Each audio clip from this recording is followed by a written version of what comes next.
My mom's siblings made her cook for 70 people and snap their fingers for drink refills at their reunion, saying, "Some people are meant to be servers." So my mom Lucy came from a family of 6 kids, and she was the youngest. Her siblings all went to college while she stayed home to take care of their dad when he got sick. She worked at a grocery store during the day, and nursed him at night for 3 years until he passed. By then, her siblings all had their fancy careers. Her brother Thomas was a dentist, sister Janet ran a real estate office, brother Carl did something with investments, sister Dorothy married a guy who owned car dealerships, and brother Frank was a principal at some private school. Mom never made it to college, but she worked her way up to manage the whole grocery store and married my dad, who was a mechanic. They had me and my sister Rose, and we lived in this small ranch house that Mom kept perfect. Growing up, my mom's siblings would visit maybe once a year and always had something to say about our house, Dad's job, Mom's weight, our clothes, everything. But Mom still loved them and always talked about how successful they were. Every 5 years, they had a big family reunion at whoever could host the most people. This year, it was Dorothy's turn at her husband's lake house. Mom was so excited she bought a new dress, made her famous potato salad, and 2 pies from scratch. We drove 6 hours to get there. The second we arrived, Dorothy handed Mom an apron and said she'd need help setting up since the caterers had canceled. There were no caterers. Mom spent the first day cooking 40 pounds of barbecue, making sides for 70 people, and setting up tables while Dorothy sat by the pool with Janet, talking about their latest vacations. During dinner, Thomas actually snapped his fingers at Mom to refill his drink. My dad started to say something, but Mom squeezed his shoulder to let it go. Carl complained the meat was dry and told Mom she should have started cooking earlier. Frank's wife asked Mom to watch their 4 kids while the adults talked. The kids were teenagers. Day 2 was worse. Dorothy had Mom up at 5, making breakfast for everyone, then cleaning rooms because the house was so full, then prepping lunch, then starting dinner. Janet actually handed Mom her laundry and said, since she was doing towels anyway. When Mom finally sat down to eat, Carl asked her to get him more ice first. Then Thomas needed steak sauce. Then Dorothy's husband needed another beer. Mom never got to finish a meal.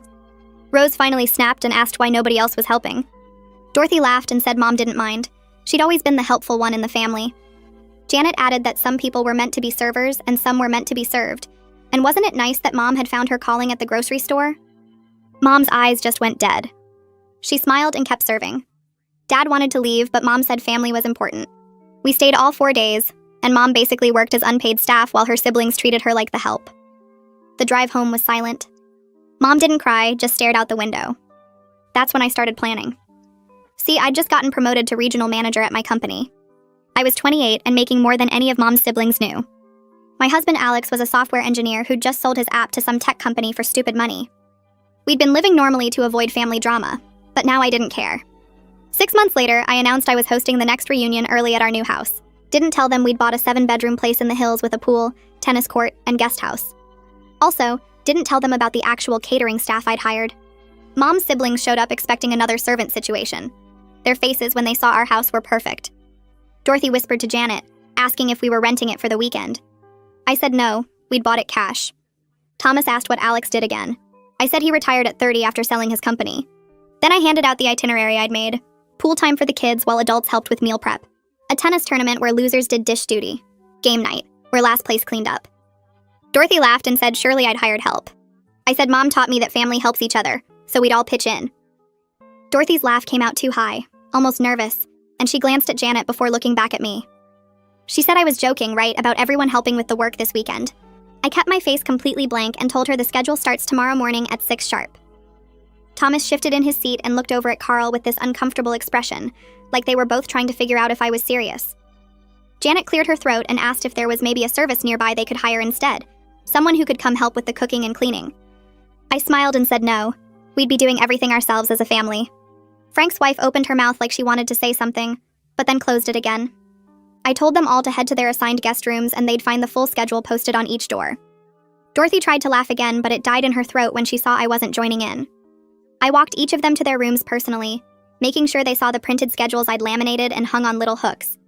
The sheets listed every meal, every cleanup rotation, every single task for the entire weekend in neat columns. Frank's wife picked up her copy and read through it slowly, her eyebrows climbing higher with each line. She asked if this was some kind of social experiment for work or something. I smiled at her and said, Mom taught me that family takes care of each other, and I wanted to make sure we all practiced what she'd been preaching our whole lives. Janet stared at her schedule like it was written in another language. Thomas folded his arms and asked how long I'd been planning this, and I told him about 6 months, ever since their last reunion. Carl muttered something under his breath that I didn't quite catch, but definitely wasn't happy. Dorothy's husband looked at his wife with this expression that said he wanted to leave right now, but Dorothy just smiled tightly and said it would be fine. They could handle a little cooking. That first evening, I had the catering staff I'd hired serve an elaborate dinner in the formal dining room. They brought out course after course, this beautiful spread of food that must have cost a fortune, and my mom's siblings sat around the table looking confused. They kept glancing at each other, clearly wondering when I was going to ask them to start helping. I watched Dorothy whisper something to Janet, probably asking when the work was supposed to start. Mom sat next to me and kept shooting me these worried looks, her eyes asking if I knew what I was doing. I reached under the table and squeezed her hand, trying to tell her without words that everything was going to be okay. She squeezed back but didn't look convinced. The meal went on for almost 2 hours, with the staff clearing plates and refilling glasses and bringing out dessert, and I could see my uncles and aunts getting more and more confused about why they weren't being put to work yet. Thomas actually looked relieved, like maybe he'd misunderstood the whole schedule thing. I let them think that for now. After dinner, everyone started getting up from the table, probably thinking they could go relax by the pool or watch TV. I stood up and announced in a clear voice that tomorrow's breakfast crew was Thomas and Carl. They needed to have food ready for 20 people by 8 in the morning. Thomas stopped moving and stared at me, his mouth opening to protest. I cut him off before he could get a word out and said surely a successful dentist and investment manager could figure out how to make pancakes and eggs for the family. Carl's face went red and he started to say something about not knowing where anything was in my kitchen. I told him that was what the morning was for, figuring it out, just like Mom had to figure out how to cook for 70 people with no notice at their reunion. Janet laughed nervously and said they could just go out for breakfast. There must be nice restaurants nearby. I shook my head and reminded her that Mom never got to suggest going out when she was doing all the cooking. The room went quiet and uncomfortable. Mom looked down at her plate. Dad caught my eye and gave me this tiny nod, like he approved but was worried about where this was going. Alex squeezed my shoulder in support. The next morning at 5:45, I walked down the hallway to the guest wing and knocked loudly on Thomas's door. I called out cheerfully that he had 15 minutes before he needed to be in the kitchen starting breakfast. I heard a groan from inside and what sounded like him rolling over in bed. I knocked on Carl's door next. Same cheerful reminder about the 15-minute countdown. Through his door, I heard him complain about the early hour, asking what kind of person makes their family get up before 6 on vacation. I smiled to myself and headed down to the kitchen to set up. I made myself a big cup of coffee and pulled one of the kitchen chairs over to face the stove area. Then I sat down and waited. At 6 on the dot, Carl stumbled in wearing sweatpants and a wrinkled t-shirt, his hair sticking up on one side. He squinted at me and asked where the coffee was. I pointed at the industrial coffee maker on the counter and told him to figure it out. Thomas showed up 3 minutes later looking just as rough, and the two of them stood in my kitchen looking completely lost. I sipped my coffee and watched them stumble around, not helping at all. Carl opened random cabinets looking for pancake mix, while Thomas tried to figure out how to work the fancy coffee maker I'd specifically bought because it was complicated. He pressed buttons and nothing happened, then pressed more buttons and the machine started making angry beeping sounds. Carl finally found the pantry and pulled out flour and sugar and eggs, dumping them on the counter with no idea what to do next. I asked if they needed the recipe for pancakes, and Carl snapped that he knew how to make pancakes. Except clearly he didn't, because he mixed everything in the wrong order and the batter came out lumpy and weird. Thomas finally got the coffee maker working but made it way too strong and the smell filled the kitchen like burnt rubber. Carl poured the first batch of pancake batter onto the griddle and immediately burned them because he had the heat too high. The smoke alarm started going off and Thomas had to wave a towel under it while Carl scraped black pancakes into the trash. I checked my watch and told them they had 45 minutes until breakfast was supposed to be served. By 7:45, they'd managed to produce a pile of burnt pancakes, runny eggs, and coffee that tasted like motor oil. Thomas carried the plates out to the dining room where everyone was waiting and I followed behind him. Dorothy took one look at the food and wrinkled her nose. Janet cut into her pancake and it was raw in the middle. Frank's wife pushed her eggs around and asked if maybe they could start over. I stood up and said yes, actually, they could start over, because Mom never got to serve burnt food at their reunion without being criticized for it. I told Thomas and Carl to go back to the kitchen and make it again, properly this time. Dorothy whispered to Janet that this was ridiculous, but I heard her and said loudly that it wasn't any more ridiculous than making Mom cook for 70 people alone while everyone else relaxed.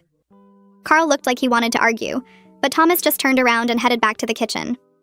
Everyone else sat at the table in uncomfortable silence, their stomachs growling, while the two of them tried again. The second attempt took another hour and came out better, but still not great. By the time people finally got to eat, it was almost 9:30 and everyone was starving and cranky. As soon as the last person finished, I stood up and handed aprons to Janet and Dorothy. I told them they were on cleanup duty and also needed to start prepping ingredients for lunch. Janet's face went bright red and she said she had a very important conference call at 10. I looked at her and said Mom had important things too, like doctor appointments she missed and friends she couldn't see because she was too busy serving everyone. Dorothy started to say something, but I cut her off and pointed at the kitchen.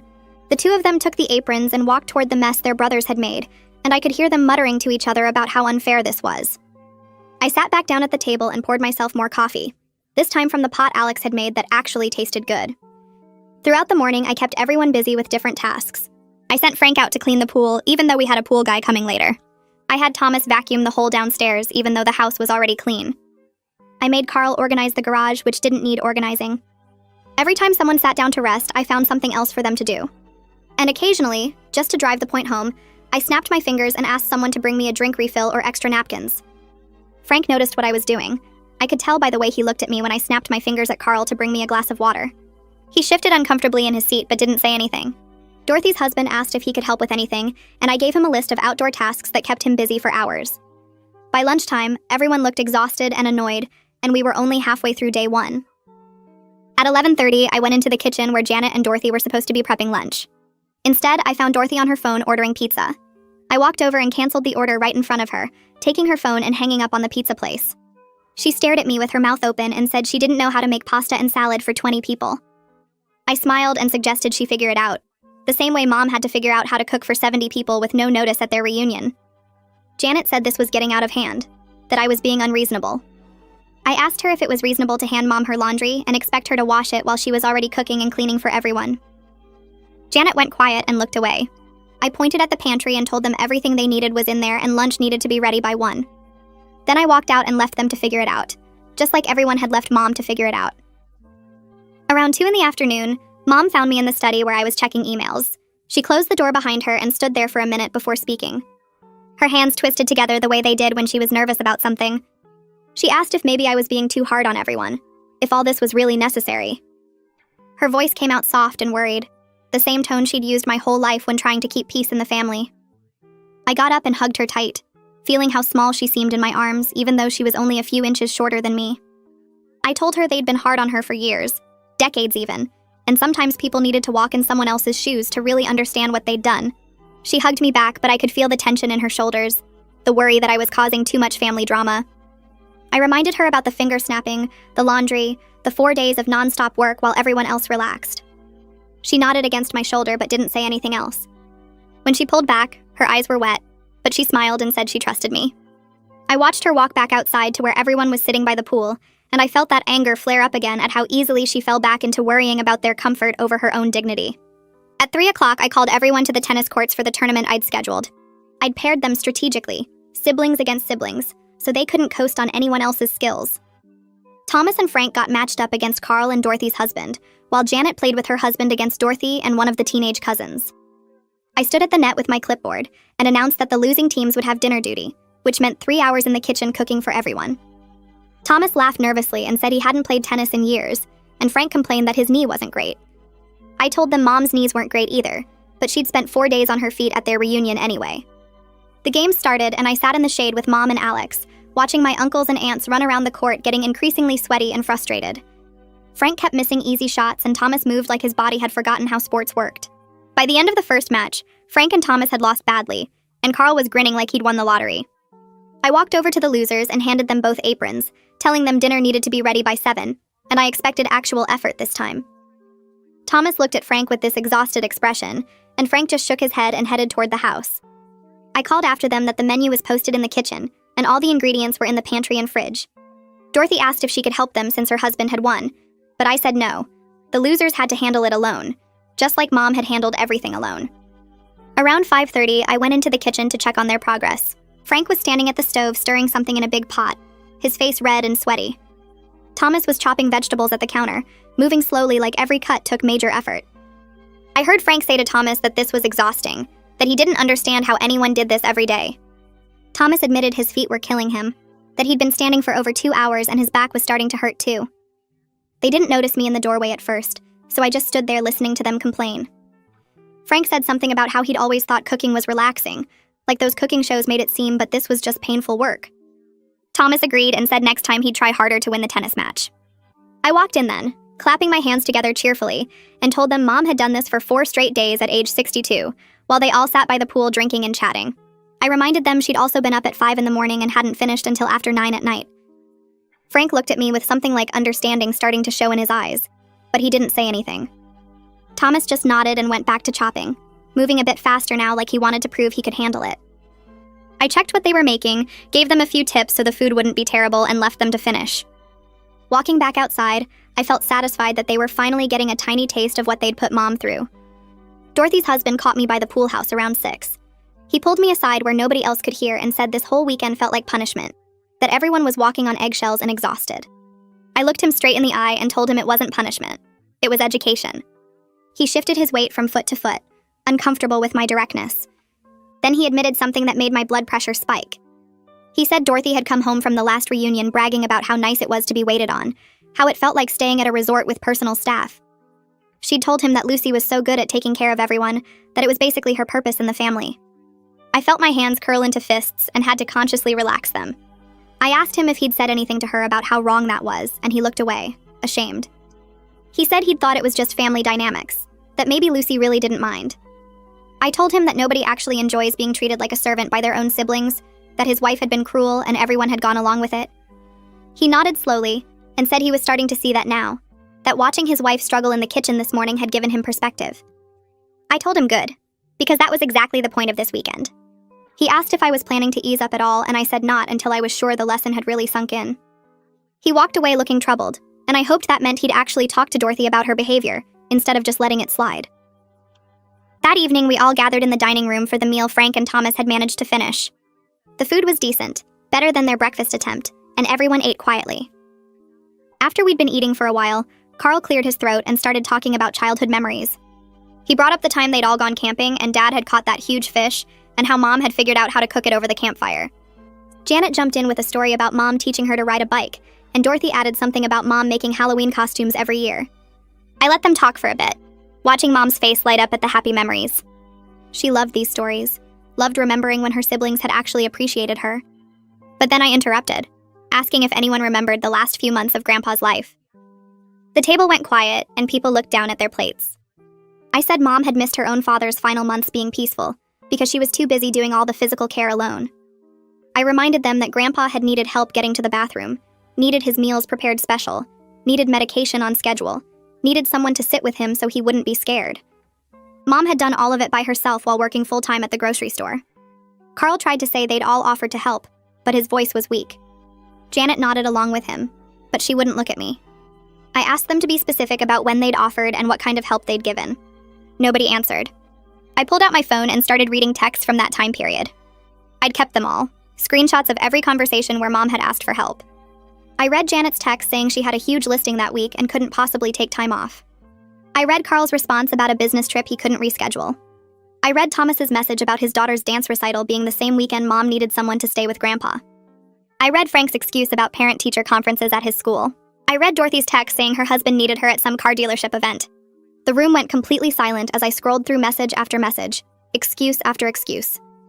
Mom sat frozen in her chair, and I saw her face change as she realized I'd kept all these receipts of their broken promises. When I finished reading, nobody spoke for a long minute. Then Janet said quietly that she'd forgotten she'd said all that seeing it written out made it look worse than she'd remembered. I told her it was exactly as bad as it looked, that Mom had begged for help, and they'd all chosen their careers and social lives over their dying father and exhausted sister. Thomas put his head in his hands, and Dorothy wiped tears off her face but didn't say anything. Carl stared at his plate like he wanted to disappear. Frank's wife looked at her husband with this expression of horror, probably realizing for the first time what kind of family she'd married into. The rest of dinner passed in uncomfortable silence, with people barely eating and nobody making eye contact. The next morning, I knocked on the guest room doors at 6 and announced that Frank's wife and Janet's husband were on breakfast duty. I heard confused protests through the doors, and Frank's wife opened hers looking panicked. She said this wasn't fair, that she hadn't done anything wrong, that she was just a spouse. I reminded her loudly that she'd handed Mom her laundry at the last reunion, that she'd asked Mom to watch her teenage kids while the adults talked, that she'd benefited from Mom's service just like everyone else. She started crying and said she didn't know how to cook for this many people, that she'd never done anything like this before. I asked her if it was fair when she treated Mom like hired help, if she'd thought about whether Mom knew how to cook for 70 people with no notice. Janet's husband came out of his room looking angry and asked what was going on. I handed him an apron and told him the kitchen was downstairs and breakfast needed to be ready by 8. He said he had work calls scheduled, and I told him to reschedule them the same way Mom had to reschedule her whole life at their reunion. Frank's wife was still crying in her doorway, and I felt a tiny bit bad but pushed it down. She'd been part of the problem, and the spouses needed to understand their role in enabling this family dynamic. I walked away and left them to figure it out, just like everyone had left Mom to figure everything out. Before lunch, Alex found me in the bedroom and closed the door. He sat on the bed and said gently that I'd made my point, that maybe it was time to ease up on everyone. He said they were clearly getting the message, that pushing harder might just make them defensive instead of reflective. I sat next to him and told him I knew he was right, that the logical part of my brain agreed with him completely. But I said I needed them to really feel it, to understand in their bodies and not just their heads what they'd put Mom through. I needed them to be so exhausted and frustrated and overwhelmed that they'd never forget it, that they'd never be able to snap their fingers at a family member again without remembering this weekend. Alex put his arm around me and said he understood the impulse but warned me about pushing too far. He said there was a line between teaching a lesson and just being cruel, and I needed to be careful not to cross it. I leaned against him and admitted I wasn't sure where that line was anymore, that my anger at them had been building for so long that it was hard to know when enough was enough. He kissed my forehead and said he trusted my judgment, but wanted me to think about what the end goal was here. Did I want them to genuinely change, or did I just want them to suffer? I told him I wanted both, and he laughed sadly, and said that was fair, but I should probably focus more on the change part. We sat there for a few minutes before I got up to go check on lunch prep. During lunch, Rose had organized the teenage cousins to help serve the food. I watched as several of Frank's kids and Carl's daughter brought out dishes and refilled drinks without being asked. They actually seemed to enjoy helping, chatting with each other and joking around while they worked. One of Frank's sons asked his dad why Grandma had to do everything alone at the last reunion if helping was this easy. Frank looked like he'd been slapped and he stammered something about adults handling things. His son looked confused and said, "But we're helping now and it's not hard, so why couldn't everyone help Grandma?" The question hung in the air and nobody had a good answer. Janet's teenage daughter said her mom had always told her that helping with family events was important, so why didn't the adults help at the last reunion? Dorothy tried to change the subject, but her niece pressed the point, saying it seemed mean to make one person do everything. The kids kept asking questions that the adults couldn't answer without admitting they'd been selfish and cruel. I caught Rose's eye across the table and she gave me a small smile. She'd done this on purpose, getting the kids involved to show how easy it was to help and to make the adults face questions from their own children. It was brilliant, and I made a mental note to thank her later. The cousins finished serving and sat down to eat with everyone else, still chattering happily about how fun it was to help out. Their parents sat in uncomfortable silence. That afternoon, I gathered everyone in the living room and told them I had something to show them. I'd set up the big screen TV and had my laptop connected to it. People filed in looking curious and tired, settling onto couches and chairs. Mom sat in the front with Dad, looking nervous about what I was about to do. I hit play on the video compilation I'd made, and the screen filled with footage from the last reunion. I'd taken tons of video that weekend, pretending I was just documenting family memories, but really I was collecting evidence. The first clip showed Thomas snapping his fingers at Mom to get him a drink. The second showed Carl complaining about the meat being dry. The third showed Frank's wife handing Mom laundry. I'd edited together every dismissive comment, every time someone treated Mom like staff, every moment where she was ignored or taken for granted. The footage showed Mom's face going from happy and excited at the beginning to exhausted and dead-eyed by day 3. It showed her trying to eat dinner and being interrupted 5 times in 2 minutes by people demanding things. It showed Dorothy laughing while saying some people were meant to be servers. It showed Janet rolling her eyes when Dad tried to help Mom. The room was dead silent as they watched themselves on screen. I saw Dorothy put her hand over her mouth, saw Thomas close his eyes like he couldn't watch anymore. Janet was crying quietly, and Carl had gone pale. When the video ended after 12 minutes, nobody moved or spoke for a long time. Dorothy's hands shook as she covered her face, and I watched her shoulders start moving up and down with sobs. Janet sat frozen next to her on the couch, staring at the blank TV screen where the video had just played. Thomas had his head in his hands like he was trying to hide from what he'd just seen, and Carl kept his eyes on the floor like looking up would force him to face what he'd done. Frank's wife had left the room halfway through the video, and I could hear her crying in the hallway. Dorothy pulled her hands away from her face and looked at Mom with red, wet eyes. She opened her mouth, but nothing came out at first, just this choking sound. Finally, she managed to say she didn't realize it looked like that from the outside, that watching herself laugh while saying those things about servers made her sick. Janet wiped at her own tears and admitted she was horrified watching herself hand Mom the laundry like Mom was hired help. She said seeing it on screen made her understand how cruel and dismissive they'd all been, how they'd treated their own sister like she didn't matter as a person. Thomas lifted his head just enough to look at Mom, and his face was all twisted up with shame. He said watching himself snap his fingers at her was one of the worst things he'd ever seen himself do, and he couldn't believe he'd done it so casually, like it was nothing. Carl finally looked up from the floor and tried to meet Mom's eyes but couldn't hold her gaze. He said he had no excuse for complaining about the food she'd spent hours making, for treating her efforts like they were worthless. Mom stood up suddenly, and for a second nobody moved. Then she walked out of the room without saying anything, and I heard the back door open and close. I waited a few seconds to give her space, then followed her out.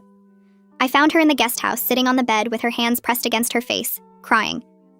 But these tears were different from the ones in the car after the last reunion. Those had been silent, defeated tears that she'd tried to hide. These were loud, messy sobs that shook her whole body. I sat down next to her and put my arm around her shoulders, and she leaned into me. After a minute, she pulled her hands away and looked at me with this expression I'd never seen before. She said she was overwhelmed because for 30 years, she'd been the one fighting for everyone else, making sure everyone else was okay, putting everyone else first. Nobody had ever fought for her like this. Nobody had ever shown her siblings how wrong they were. Nobody had ever made them see what they'd done to her. She said she'd convinced herself that it didn't matter, that family was more important than her feelings, that keeping everyone together meant accepting how they treated her. But watching me stand up for her, watching me force them to see what they'd done, made her realize that maybe her feelings did matter. I asked if she wanted me to stop, if this was too much conflict for her to handle. I told her we could end the weekend early, send everyone home, forget the whole thing. She wiped her eyes with the back of her hand and shook her head hard. She said no, that she'd spent 30 years avoiding conflict to keep the family together, always smoothing things over, always making excuses for them, always pretending their treatment didn't hurt. And maybe it was time someone showed them that her feelings matter too. She said she was tired of being the one who always gave in, who always sacrificed, who always made herself smaller, so everyone else could feel bigger. She looked at me and said she wanted to go back in there, wanted to hear what they had to say, wanted to see if any of this would actually change anything. I hugged her tight and told her I was proud of her, that it took real strength to face this instead of running from it. We sat there for another minute and then she stood up and straightened her shirt. She took a deep breath and headed back toward the main house, and I followed behind her. When we walked back into the living room, Dad was standing in front of Mom's siblings talking in this low, firm voice I'd only heard him use a handful of times in my life. He was telling them that he'd watched them disrespect his wife for decades, and stayed quiet for her sake because she'd asked him to.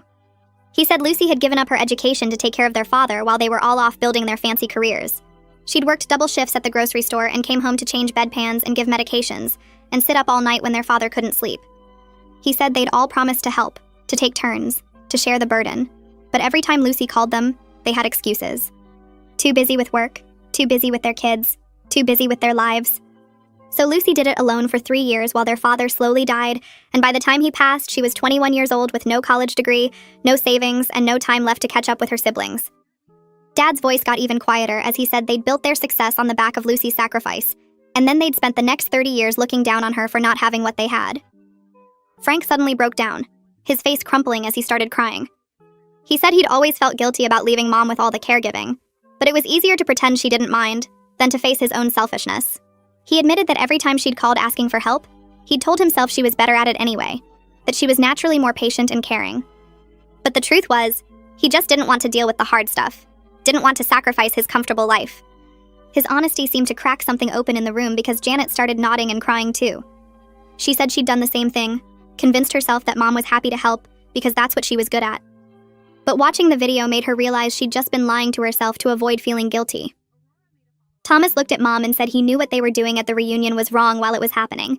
He said every time someone snapped their fingers or made a demand, he felt uncomfortable but didn't say anything because everyone else was doing it. He admitted he chose his own comfort over defending his sister, and he was ashamed that he'd gone along with treating her like staff instead of family. Carl added that they'd always treated Mom's work as less valuable because she didn't have a college degree. He said they'd convinced themselves that managing a grocery store wasn't as important as being a dentist or running a real estate office, which he now saw was cruel and wrong. He said Mom's work had been just as hard as theirs, maybe harder because she'd had to do it while raising kids and managing a household without the money or status they all had. Dorothy turned to face Mom directly, and fresh tears started running down her face. She said the comment about servers and being served was unforgivable, that she'd been showing off for her husband and trying to feel superior. She admitted that she'd always been jealous of how easily Mom connected with people, how everyone at the grocery store loved her, how she'd built this full life without needing the status symbols Dorothy had always chased. She said Mom's life of service actually took more strength and sacrifice than any of their corporate careers, because Mom had chosen to give instead of always taking. Dorothy said she'd spent her whole life trying to prove she was better than everyone else, and she'd used Mom as someone to look down on so she could feel successful. But watching herself on that video made her see that she was actually the small one, the mean one, the one who should be ashamed. I waited until Dorothy finished, and then I told them that I didn't bring them here just to make them feel bad or to get revenge. I said Mom would never demand respect for herself because that's not who she is. She'd spent her whole life putting everyone else first, making sure everyone else was happy and comfortable. So someone had to demand respect for her. Someone had to show them what they'd been doing. I explained that I wanted them to understand what they'd taken for granted all these years, and to start treating Mom as an equal family member, not as free labor or as someone less important than them. I said the work they'd done this weekend was nothing compared to what Mom had done for them her entire life, and if they couldn't handle 2 days of cooking and cleaning, they had no right to ever treat her like a servant again. Janet looked at Mom and asked if she could forgive them. The room went quiet, waiting for Mom's answer. Mom took a deep breath and said, forgiveness wasn't really the issue because she'd always forgiven them. Every time they'd dismissed her or looked down on her or treated her like help, she'd forgiven them because she loved them and wanted to keep the family together. But she said forgiveness doesn't mean accepting bad treatment. It doesn't mean pretending things are okay when they're not. She told them she wanted a real relationship with her siblings, not one where she had to earn their love through service. She said she wanted them to call her and ask about her life, not just call when they needed something. She wanted them to respect her work and her choices, even if they were different from theirs. She wanted to be included as an equal, not as the helper who stayed in the background while they lived their important lives. The next morning, I didn't assign any tasks. I woke up early with Alex and we put out breakfast stuff on the big kitchen island. Coffee, juice, fruit, pastries from the bakery, yogurt, and granola. We set out plates and mugs and silverware and just let everything sit there. Around 8, people started wandering into the kitchen looking confused. Thomas came in first and stopped when he saw the food laid out. He asked if we needed help setting up, and I told him it was already done. Dorothy and Janet came in next, and they both looked around like they were waiting for me to hand them aprons or task lists. Carl asked what time breakfast service started, and I said there was no service, just food for people to help themselves. Frank's wife asked what she should be doing, and I said whatever she wanted. I explained that today was about choosing to help, not being forced to. I said yesterday was about understanding what Mom went through, but today was about showing who they wanted to be going forward. I watched Thomas push back from the table first and start stacking plates without anyone saying a word. Frank joined him at the sink, loading dishes into the dishwasher while Thomas scraped leftover food into the trash. Dorothy got up and walked over to where Mom sat, pulling out the chair beside her and pouring fresh coffee into Mom's cup. She set the pot down gently and touched Mom's shoulder, just for a second, before sitting down next to her. Janet brought over cream and sugar without being asked. These were small things, tiny gestures that most families probably did without thinking, but for us they felt huge. I glanced at Alex and he gave me this little nod, like he saw it too. Carl finished his breakfast and carried his plate to the sink instead of leaving it on the table. He rinsed it off and handed it to Frank, who was still loading the dishwasher. Then Carl walked back over to where I was standing by the kitchen island and asked if we could talk privately for a minute. We went out to the back patio where nobody else was around. He looked uncomfortable, shifting his weight from one foot to the other and not quite making eye contact. He said he'd been thinking about everything that happened this weekend, and about Mom's whole life, really. He said he wanted to talk to the family about setting up some kind of financial support system for Mom and Dad. He explained that he and the others had way more money than they needed, and Mom had given up years of earning potential when she took care of their dad. Those were years she could have been building her career, saving for retirement, doing something for herself. Instead, she'd sacrificed all of that for their father, while the rest of them built their fancy lives. I didn't know what to say at first because I hadn't expected this. Carl had always been the most distant of Mom's siblings, the one who barely showed up for family stuff unless it was convenient. But here he was, actually acknowledging what Mom had lost. I told him I appreciated the offer, but that was really between him and Mom. I said she needed to be part of that conversation, not have it decided for her. He nodded and said he understood, that he'd bring it up with her directly.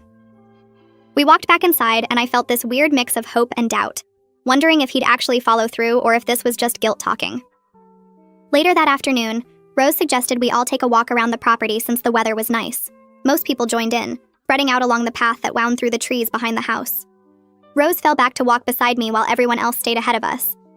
She said she was proud of what I'd done this weekend, that someone needed to stand up for Mom. But then her voice got quieter, and she admitted she was worried about whether any of this would actually stick once everyone went home. She said forcing people to see their behavior was one thing, but making them change permanently was something else entirely. I looked at the group ahead of us, watching Thomas and Frank walking together, Dorothy linking her arm through Mom's, and I felt the same worry Rose was voicing. I told her I had the exact same concern, that awareness didn't always translate into lasting change. People could feel bad in the moment, apologize, even mean it genuinely, but then go right back to their old patterns once they were back in their regular lives. Rose said she hoped this time was different, that maybe the shock of seeing themselves on video and experiencing what Mom went through would be enough to create real change. I wanted to believe that too, but I'd seen too many people make promises they didn't keep. We caught up with the rest of the group near the tennis courts, and I pushed the doubt down, trying to focus on what was happening right now instead of worrying about the future. When we got back to the house, Frank gathered everyone in the living room and said he had an idea he wanted to run by the family. He suggested they set up a rotating schedule for future reunions, where everyone took turns hosting and everyone contributed equally to the work. No more putting everything on one person. No more assumptions about who should cook or clean or serve. Janet jumped in and added that they should also hire actual help for these events, so nobody got stuck doing everything, even if they were hosting. She said they all had the money to split the cost of caterers and cleaning services, so there was no excuse for making family members work like staff. Dorothy nodded in agreement and said that sounded fair. Carl said he'd help coordinate it and make sure everyone paid their share up front so the host didn't have to cover costs. I sat back and listened to them planning this out, working through details about how often they'd meet and who would host next. It felt surreal watching them actually try to fix the system that had hurt Mom for so long. Part of me wanted to jump in and help organize it, but I made myself stay quiet and let them figure it out. This needed to be their initiative, their commitment, not something I pushed them into. Dorothy stood up suddenly and said she had something else to propose. She said they should create a family fund to reimburse Mom for all the money she'd spent taking care of their father. She talked about medical supplies, medications, lost wages from cutting her hours at work, all the expenses that had piled up during those 3 years. She said Mom had never asked them for help, and they'd never offered, and that was wrong. Thomas immediately agreed and said they should also cover some of the home repairs Mom and Dad had been putting off because of money. He mentioned the roof that needed replacing and the water heater that was on its last legs. Frank said he'd contribute to both the reimbursement and the repairs. Carl pulled out his phone and started making notes about costs and what everyone could afford to chip in. Janet suggested they make it a regular thing, not just a one-time payment, something ongoing so Mom and Dad didn't have to worry about money as they got older. I watched all of this happening and felt something shift inside me. The anger I'd been carrying around for months, the fury that had driven me to plan this whole revenge weekend, started to ease up. It didn't disappear completely because I knew words were easy and actions were what mattered. But seeing them actually put real solutions on the table instead of just apologizing, made me feel like maybe this weekend had accomplished something. Mom was sitting in the armchair by the window and she caught my eye across the room. She smiled at me, this soft, genuine smile that made her whole face light up, and she looked lighter than I'd seen her in years. Not just physically lighter, though she did seem to be sitting up straighter, but lighter in her spirit, like something heavy had been lifted off her shoulders. That final evening, we all worked together to make dinner. Not because I assigned tasks or made anyone do anything, but because people just naturally pitched in. Thomas and Carl handled the grill outside, cooking steaks and chicken. Dorothy and Janet made salads and side dishes in the kitchen. Frank set the table while his wife helped Mom put together a dessert. Rose and I coordinated everything, making sure we had enough food and that everything would be ready at the same time. Alex opened wine and poured drinks for everyone. The whole process felt easy and fun, people laughing and talking while they worked, asking each other for help when they needed it. Nobody complained about being tired or tried to get out of helping. The conversation during dinner flowed naturally, with people actually asking Mom about her life instead of just talking about themselves. Thomas asked about her work at the grocery store, not in a condescending way, but with real interest in what she did all day. Dorothy wanted to know about Mom's garden and what she was growing this year. Frank asked about her book club and what they were reading. These were basic questions, things siblings should know about each other, but for Mom's family, they were revolutionary. Mom talked more during this one meal than she had during entire reunions in the past, and I could see her relaxing into the attention, enjoying being seen as a person with her own interests and life. After we finished eating and cleared the dishes together, Thomas stood up and asked if he could say something. The room got quiet and everyone turned to look at him. He said he wanted to apologize to Mom, really apologize, not just say sorry but acknowledge specific things he'd done wrong. He brought up the last reunion at Dorothy's place, how he'd snapped his fingers at Mom to get her attention like she was a waitress. He said that was disrespectful and cruel and he was ashamed of himself for doing it. He talked about other times over the years when he'd dismissed her work or made comments about her life choices, always acting like his career as a dentist made him more important than her. He said he'd been a terrible brother and he wanted to do better going forward. When he finished, Janet stood up and made her own apology. She talked about the laundry incident and about all the times she'd treated Mom like help instead of family. She admitted she'd been jealous of how easily Mom connected with people and how she'd used that jealousy to justify putting Mom down. Carl apologized for being absent and distant, for treating family obligations like inconveniences he had to tolerate. Dorothy cried while she apologized, bringing up the server's comment and how she'd spent years trying to prove she was better than Mom. Frank apologized for letting his wife treat Mom badly, and for never standing up for her when the others were being cruel. Each apology was different, some more articulate than others, but they all felt genuine. Nobody was making excuses or trying to minimize what they'd done. Mom sat quietly through all of it, listening to each sibling with this calm expression on her face. When they finished, she took a deep breath and said she appreciated the apologies. But then she said what mattered more than apologies was how they treated her going forward. She told them she wanted to be included as an equal, not as someone who existed to serve them or make their lives easier.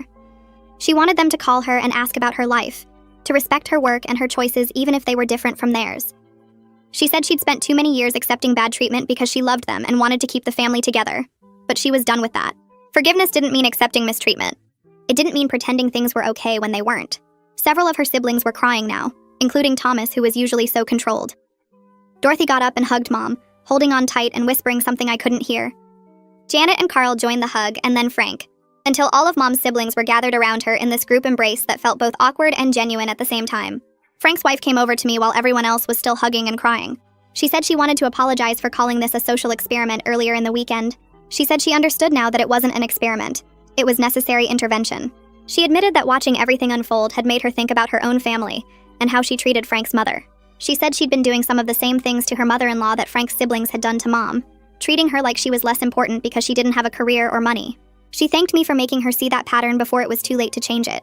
I didn't know what to say to that because I hadn't planned for the weekend to affect anyone beyond Mom's immediate siblings, but I told her I was glad she'd gotten something out of it, and I hoped she'd follow through on treating her mother-in-law better. She promised she would, and then went back to join her family. The next morning, suitcases appeared in the hallway and people started loading cars. Thomas came over to Mom with his bags and set them down to give her a long hug. He held on tight and told her he was going to call her next week, and he meant it this time. Janet was writing down Mom's phone number in her actual planner, not just typing it into her phone where she'd forget about it. Carl kept checking with Mom about when would be a good time to visit her at home, and he wanted to see the grocery store where she worked because he'd never actually been there in all these years. Dorothy pulled Mom aside and asked if they could have lunch sometime soon. Just the two of them. No husbands or kids or other siblings. Frank's wife came over to apologize one more time and told Mom she was an amazing woman. The cousins were hugging each other and making plans to stay in touch through social media instead of only seeing each other every 5 years.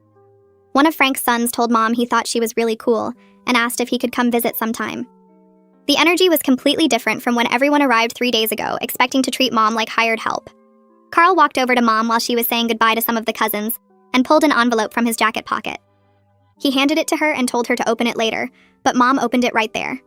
Inside was a check for $5,000. Mom's face went pale and she tried to hand it back, but Carl closed her hands around the envelope. He explained that he'd talked to the other siblings, and they all agreed to contribute quarterly to a family support fund for her and Dad. This check was just the first installment, partial back payment for the 3 years she spent taking care of their father while they built their careers. Mom started crying and saying she couldn't accept it, that family doesn't pay each other for caregiving. Carl's voice got firm, and he told her it wasn't charity, it was acknowledging a debt they owed. Thomas came over and backed him up, saying they'd taken advantage of her kindness for too long and this was the least they could do. Janet added that Mom had given up college and career opportunities to nurse their dad, and that sacrifice had real financial costs they should have recognized years ago. Mom kept shaking her head and trying to refuse, but Dorothy joined in and told her to please accept it, because it would help them feel less guilty about everything.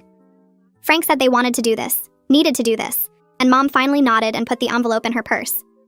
Cars started pulling out of the driveway one by one. Thomas waved from his window and called out that he'd see Mom soon. Carl honked and gave a thumbs up. Janet blew kisses. But Dorothy's car stayed parked even after everyone else left. She got out and walked back to where Mom was standing with Dad, Rose, Alex, and me. Dorothy's eyes were red and she looked like she'd been crying in the car. She asked if she could talk to Mom alone for a minute, and Mom nodded. They walked over to the garden area while the rest of us hung back by the house. I couldn't hear what Dorothy was saying, but I could see her gesturing and wiping her eyes. Then she pulled Mom into a hug and held on for a really long time. Mom's arms went around Dorothy and they just stood there holding each other.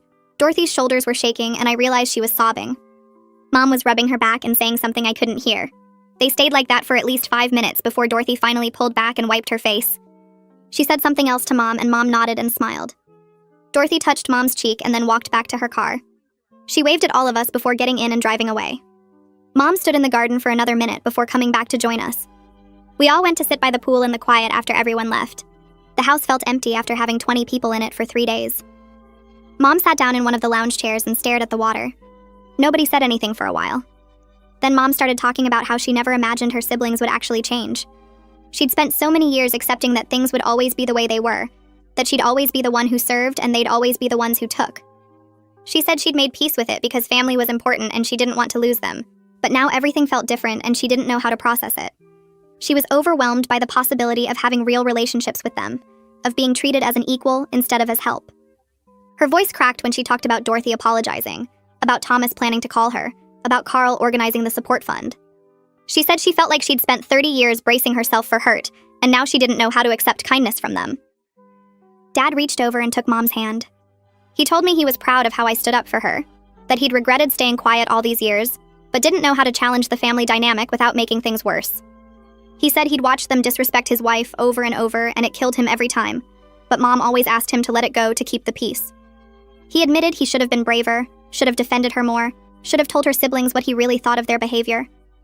I squeezed his shoulder and told him that his quiet support of Mom all these years mattered more than he knew.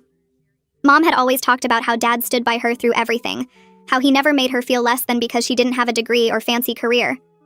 I said that steady love and respect at home gave her the strength to tolerate her siblings' treatment, and that was worth more than any confrontation would have been.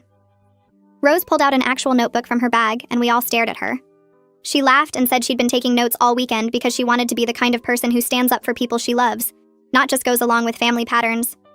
She flipped through pages of observations about how I'd structured the weekend, what I'd said to each sibling, how I'd mirrored their behavior back at them.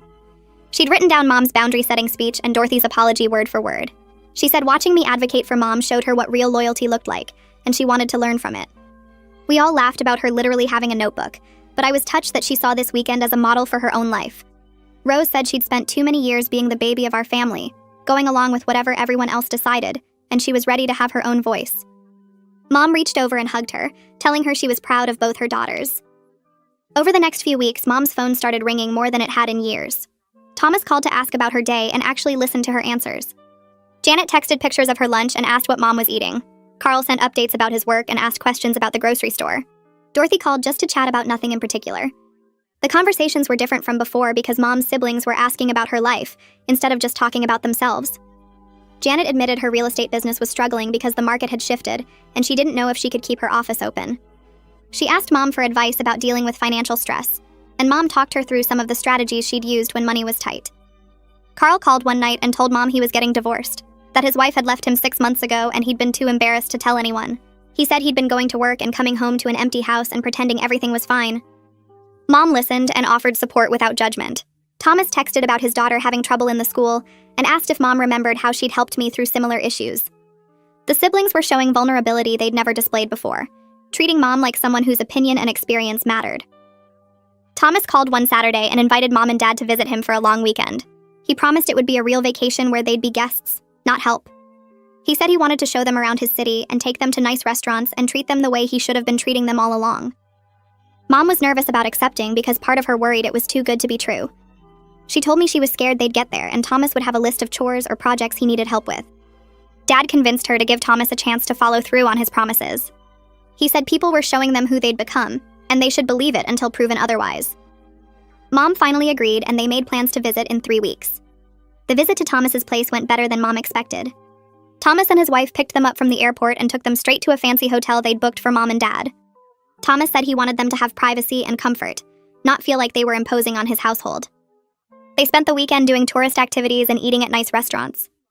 Thomas asked Dad about his mechanic work with actual interest, wanting to know about different cars and repair techniques. They went to a classic car show together, and Thomas spent hours listening to Dad talk about engines and restoration projects. Thomas's wife took Mom shopping and insisted on buying her a new outfit. They treated Mom and Dad like honored guests the entire time, and Mom called me every night to say she couldn't believe how different Thomas was acting.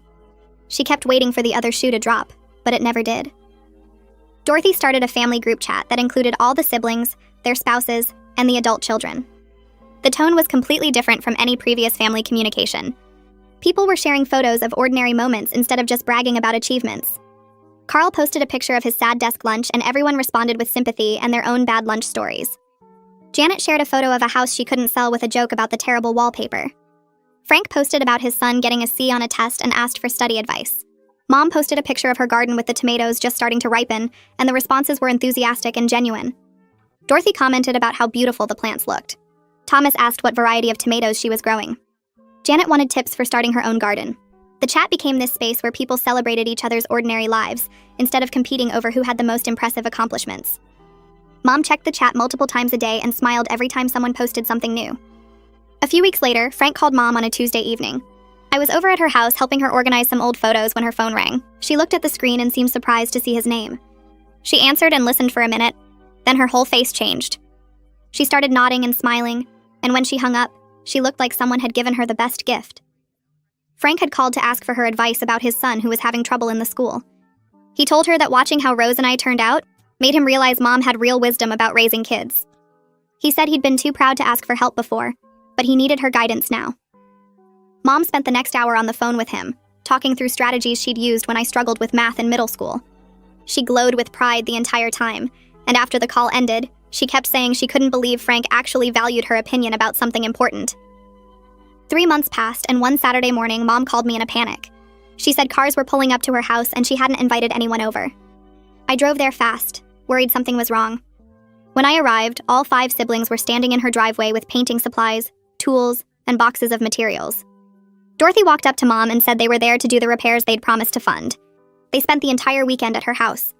Thomas and Carl painted the exterior while Frank fixed the deck boards that had been loose for years. Janet and Dorothy worked on updating the kitchen cabinets. Even the spouses helped. Nobody complained about the work or tried to leave early. Mom kept offering to make them lunch, but they insisted on ordering pizza so she could rest. By Sunday evening, the house looked better than it had in a decade. During that repair weekend, Carl pulled me aside while we were both getting drinks from the cooler. He looked uncomfortable, like he wanted to say something but wasn't sure how to start. Finally, he told me that the revenge reunion had been a wake-up call about more than just how he treated Mom. He said he'd been going through his whole life treating people as either useful or disposable. His wife left him because he only paid attention to her when he needed something. His kids barely talked to him because he only cared about their achievements, not who they were as people. He told me he'd started going to therapy to work on his empathy and connection problems. He said watching Mom serve everyone for years while he took it for granted made him realize he'd been doing the same thing in every relationship he had. He thanked me for forcing him to see it, even though it hurt. A month later, Janet showed up at Mom and Dad's house with a man none of us had met before. She introduced him as her boyfriend and said she wanted Mom to meet him first, before she even introduced him to her own kids. She told Mom that her opinion mattered and she wanted her blessing before things got more serious. Mom seemed shocked that Janet was asking for her approval about anything. They sat at the kitchen table for over an hour, while Janet's boyfriend answered Mom's questions. Mom gave her honest thoughts about some things she noticed, both good concerns and positive signs. She talked about red flags to watch for and green flags that showed someone was worth trusting. Janet listened carefully and took notes on her phone. Before they left, Janet hugged Mom tight and said she should have been asking for this kind of advice years ago. The family decided to do Christmas at Mom and Dad's house that year. Everyone agreed to bring food and help with decorations instead of expecting Mom to handle everything. The week before Christmas, siblings kept showing up with boxes of ornaments and lights. Thomas brought a tree that barely fit through the front door. Dorothy arrived with enough food to feed an army. The small ranch house got so crowded that people were sitting on the floor and standing in corners, but nobody seemed to mind. The energy felt completely different from past holidays. People were laughing and telling stories and actually enjoying being together. There was no tension about who had the biggest house or the best career. Carl's kids were playing with Frank's teenagers. Janet's boyfriend fit right in and helped Dad set up the outdoor lights. The chaos felt warm instead of stressful. During Christmas dinner, Thomas stood up and tapped his glass to get everyone's attention. The room went quiet, and he started talking about Mom. He thanked her for all the years she spent taking care of their dad while they were off building their careers. He said she taught them what real family love looked like, even though it took them way too long to see it. He admitted that having success in your career means nothing if you fail at basic human decency toward the people who matter most. His voice cracked a little when he said it, and several people were crying by the time he finished. Mom wiped her eyes and told him that was the nicest thing anyone had ever said to her. The rest of dinner felt different after that, like something had shifted in the family for good. After the holidays ended and things calmed down, Mom came over to my house for coffee. She told me she felt like she finally had the sibling relationship she'd always wanted. She said she wasn't just the family servant anymore, but an equal member with her own voice. For years, she'd accepted being treated badly, because she thought that was the price of having family in her life. But standing up for herself, even though I was the one who did it first, helped her learn to stand up for herself directly. She'd started saying no to things she didn't want to do. She'd started asking for help instead of just giving it. Her siblings were actually listening to her now and treating her opinions like they mattered. She looked lighter somehow, like she'd been carrying something heavy for decades and finally put it down. A few weeks later, Dorothy called Mom and invited her to join her book club. Mom seemed nervous about it because she thought Dorothy's friends would all be wealthy women who'd look down on her. But Dorothy picked her up for the first meeting and introduced her to everyone as her sister, who was the strongest person she knew. The women in the group were actually really nice and treated Mom like she belonged there from the start. Mom started going every month and made genuine friends outside of just family obligations. She'd come home from book club meetings excited to tell me about the discussions they had. She started reading more and having opinions about books and joining in conversations with confidence. It was like watching her discover a part of herself that had been buried for years. 6 months after the revenge reunion, we had another family gathering at Dorothy's lake house. I watched everything carefully to see if the changes had actually lasted, or if people would slip back into old patterns.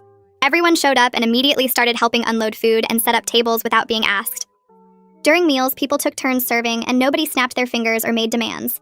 When Mom sat down to eat, she actually got to finish her food without someone interrupting to ask for something.